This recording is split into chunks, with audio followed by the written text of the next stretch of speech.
Okay, so we're going to get started with one medium to large onion that you want to dice as even as possible. Go ahead and get your pot going on the stove. I warmed it up before I added my olive oil to the pan, just a basic extra virgin olive oil. Once my oil was hot, I added my onion just to get my onion sweating. And I did roast an entire head of garlic in the air fryer. You just cut off the tip, just a little olive oil, salt, and pepper, and you roast it at 400 degrees for 20 minutes in the air fryer.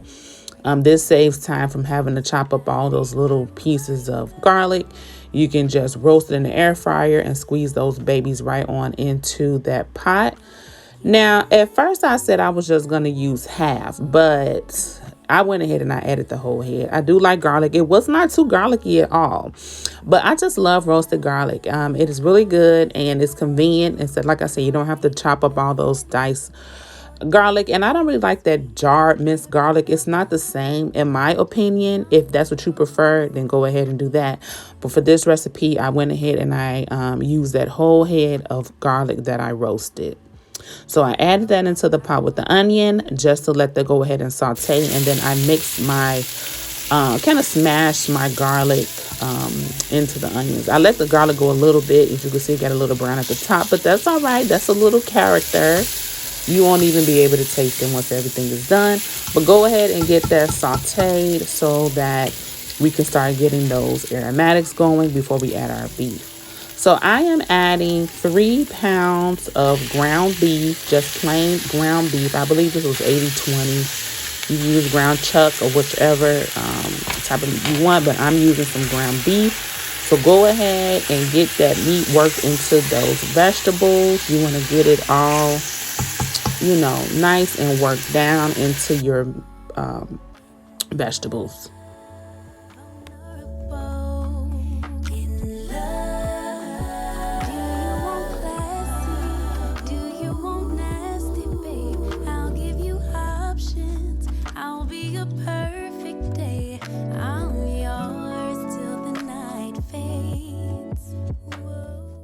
And don't be afraid to beat that meat up a little bit. Beat it up as much as you need to so you can get it worked down into those onions and garlic.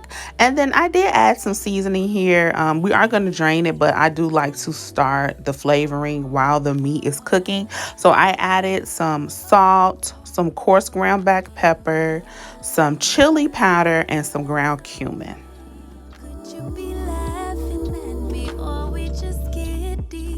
Butterflies flapping in me. Don't stop what you're doing. Yeah. What you doing to me?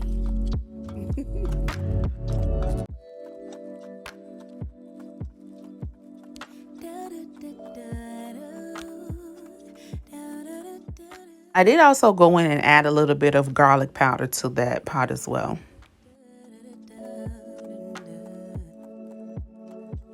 Feels like the first time. Throw away all my pride. Don't wanna say I love you first, but holding it in just might make me. And then I had half of a medium green bell pepper. If I had the whole bell pepper available, I would have used it, but I forgot to grab one, so I just used what I had, which was a half of a green bell pepper. If you have the whole one, put the whole green bell pepper in there. If you just want to use half, you can do that too, but I would have put the whole thing in there. Reason I added the green bell pepper later is because I still wanted my pepper to have some texture, so I added it towards the end when the meat was almost done, in case you're wondering. And I went and I drained the fat off of the pot. Next, I'm going to add some andouille sausage. I just cut this whole rope in half, and then I took that half and then I cut it another half to make it easier to work with. And I just peeled the skin off as best as possible. You don't want to leave that skin on there because that skin can be chewy and that can kind of get into the way of your chili. If you're a texture person, that'll probably drive you nuts. So go ahead and peel that skin off as best as you can. If you don't get all of it off, that's okay, but try to get off as much as possible. And then once that skin is removed, you're going to go ahead and break it up into bite-sized pieces. I did the first half. This is the second half. of the half of the rope. So I didn't use the whole thing. I just used half of that package that you saw. Wondering where you went, or who could you be with? No, I'm not possessive, but you're mine. Okay, I'ma let you live, no shame, no shame, no game. I wanna fall in love. And then you're going to add that into your beef. Once you've drained off the fat, go ahead and put that andouille sausage into the pot and just give it a nice mix and, you know, get it combined. If you want to add more, fine. I just didn't want to overdo it. I still wanted to have a primarily beefy chili, but I added the andouille sausage just to give it some more depth and to elevate the chili a bit. Don't want it to be too basic. Next, you're going to add a can of chipotle chilies. This chili is going to be kind of spicy. If you don't like spicy food, you can leave out the chilies. If you don't mind a little kick, let's go for it. So at first I was going to just put half, but we started adding hot sauce and everything to our chili. So I said, you know, I'm going to put the whole can. So I just took my chilies and I put them in a bowl so that I'm able to dice them up so that they're not big chunks of chilies in my pot. But yeah, go ahead and just dice those up, and then I added them to the pot.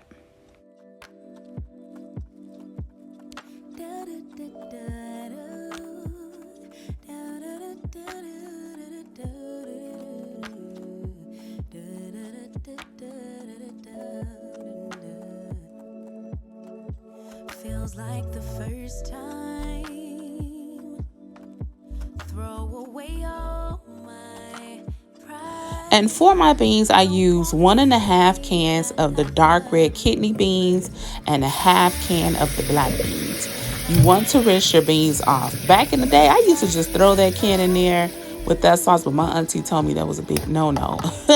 But anyway, I've grown from that. So I rinse my beans. Now, I don't necessarily put all of them at once because I like to kind of add as I go.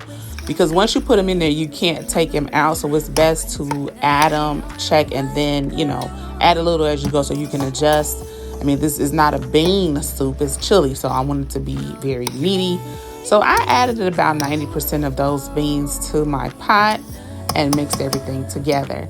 And from there, I added a large can of diced tomatoes to my pot and just gave that a good mix. But you see how pretty that chili looks? It's starting to come together. You can see all the spices, the beans, the peppers, the meat is really starting to look good. And from there, you want to go in with some beef broth. I used pretty much this whole box of beef stock to my pot. Depending on how thin or thick you like your chili is going to determine how much of that broth you want to use. I like to have mine somewhere in the middle because I know overnight it is going to thicken up. And I want it to be thick, but not thick. So I use a nice amount of that broth, but definitely go along as you can with it. And then to add some more flavor, I went ahead and used some of the Kinder's chili mix. I think Kinder's have really good spices. I use a lot of their spices and they just really know how to balance out flavors. But I used 2 packs of the Kinder's just to start the flavoring component of the chili. Now, if you don't want to use packaged mix, you can just go ahead and add some cumin, chili powder, oregano, salt, pepper, garlic, onion powder, and just continue to add and taste and add as you go. But I don't want to go through all that. So I just added that Kinder's mix. It's convenient. It tastes really good. And that's just my preference. No shame, and no game. I wanna fall vulnerable. And once I did that, I went and I added my basic seasonings, my oregano, salt, pepper, garlic, and a nice pinch of sugar. You don't have to add as much because the Candace is going to do all the flavoring for you. I just go in there and add whatever I think is missing. And then here is another ingredient that I definitely use. You're going to use a nice heaping tablespoon of unsweetened cocoa powder. The cocoa powder with the adobo sauce from the chipotle really do something magical to the chili, so don't be afraid of that. It does not taste like chocolate at all, but it does elevate your chili, so give it a try. Throw away all my pride. Don't wanna say I love you first.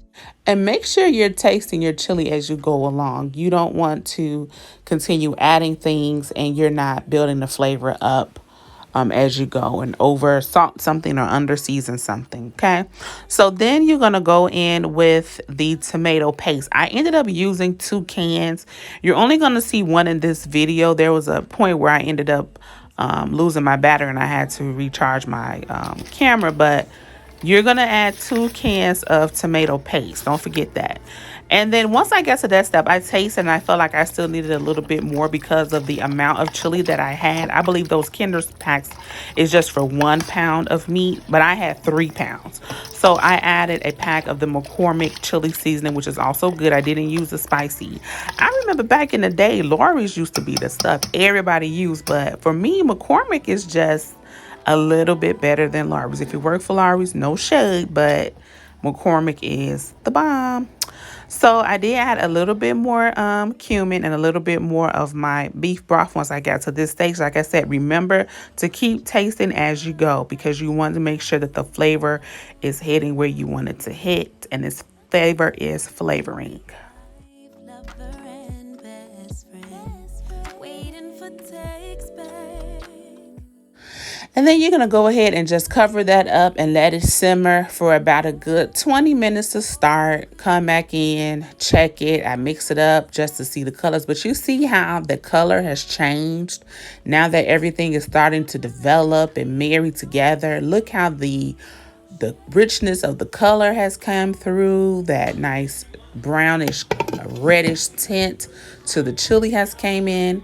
So yeah, after that, I put my top on. I let it simmer for about another 10 minutes. And once it got to the consistency and color that I wanted, I was done. So this is my finished product.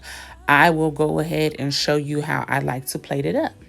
I'm going to show you 2 ways to do this chili. I, for whatever reason, like a little bit of spaghetti noodles in my chili. So this is just some thin spaghetti that I just, boiled for a few minutes in water.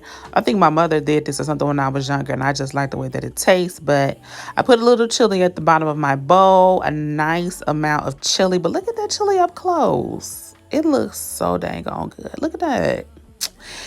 Anyway, so once I have that done, I went and I added some cheese to the top. I think this was just some type of blend of Vermont and, Vermont, Wisconsin, and sharp cheddar. You can use whatever you want. To that, went ahead and topped it with a little bit of sour cream. The sour cream will help cool down the spice. Now, honestly, guys, this chili was not that spicy. I know you see me put that whole can of chipotle peppers, but it was not like death-defying spicy. It was just a nice little spice. Garnished with a little bit of jalapeno peppers and a little bit of parsley. But look at that. Nice and simple. And then I'm going to show you a cornbread bowl. So I have a 6-inch little cast iron skillet. I'll show you the recipe for this cornbread later, but I melted some butter in a cup and I put some honey in there and I mixed it up together to pour on top of the cornbread. Be looking for that cornbread recipe shortly, but it is homemade cornbread. And then once that butter was melted and mixed with the honey, I poured it over the top. Look at that baby glisten. God, food be too good, y'all. Food just be too good. Why I gotta be so good? Look at that cup. Of course, we're cooking with love, so we have our X's and O's. Oh, it's so cute. But anyway, yeah, so rotate that pan around, let that butter and honey get around that cornbread, and then we're gonna go and cut out the middle portion so we'll have a spot for the chili. So I just went in and did a freehand cut with a knife. I know it's almost impossible to cut a perfect circle, so just do as best as you can. Get in there, and that middle part is not going to waste, trust me. I did eat it as soon as I got through taping this video. It was so good, but you'll be able to see how much, you can actually see how moist that cornbread is with me just slicing through how the little sides tip in. But take your spatula and scoop out that middle. Look at that moist cornbread, so dang on delicious. But yeah, get that inside, clean out so we can go ahead and add our chili. Now you can add as much chili as you want. I didn't want to overdo it. I was making this for my husband, and I know that he isn't going to eat the whole thing in one sitting. I didn't want to overdo it, so I just put a nice amount to fill up the bowl. Give it a nice fullness, but put as little or as much as you want of the chili in there. And I pretty much dressed this the same way as I dressed my bowl with the noodles. I added some cheese, but I did pop it in the oven a bit to let the cheese melt. And then once the cheese was nice and melty, I went in and I added some more of that sour cream on top, as well as some parsley. Now I know people are like, oh, I'm tired of seeing parsley on everything, but I mean, it does make food look good. And they say you eat with your eyes first, but not me. I eat with my nose first, because if it doesn't smell good, I don't even want to see what it looks like. So, but yeah, just for presentation purposes, I went in there with that parsley and the jalapenos. But guys, that is my chili recipe. Well, one of them. Of course, there's many ways to make chili, but this is one that I think is really good. It's something different. If you want to switch it up your basic chili recipe, give it a try. If you try it, let me know what you think, and I will check in with you guys again. I'm gonna look for that cornbread recipe, but there is that cornbread bowl. It looks amazing. All right, until next time, thank you.